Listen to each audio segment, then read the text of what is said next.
The president now declaring the H1N1 outbreak a national emergency. The White House says the president signed this proclamation last night. It will allow medical officials to bypass certain federal requirements.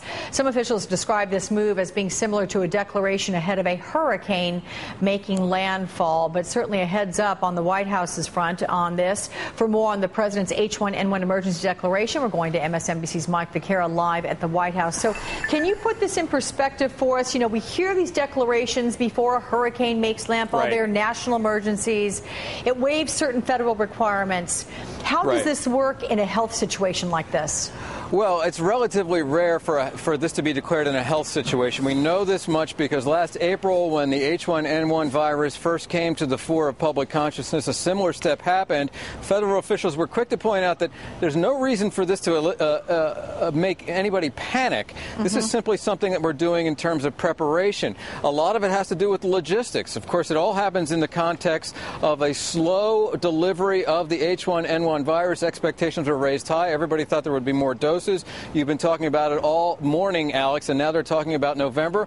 The government thus far has blamed that on the manufacturers. Let me read you a little bit from the proclamation here that President Obama signed last night, incidentally. It was just made public this morning.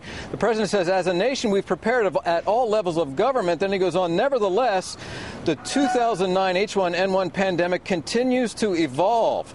The rates of illness continue to rise rapidly within many communities across the nation, and the potential exists for the pandemic to overburden healthcare resources in some localities. Thus, in recognition of the continuing progression of the pandemic and in further preparation as a nation, we're taking additional steps to facilitate our response. And he goes on later to reiterate that this illness may overburden healthcare resources. We've already seen lines. A lot of that has to do with the shortage and the shortfall of the vaccine, which they had expected to see more of at this point in the process. Right. Okay. And of course, the White House has no control at this point over the development of that vaccine. That is something that scientists and medical officials certainly do. And apparently for many, that can't get out there fast enough. Okay. Mike Vaquera, thank you very much for the update on the breaking news from the White House. And for the latest on the government's response to the H1N1 outbreak, you can all log on to flu.gov.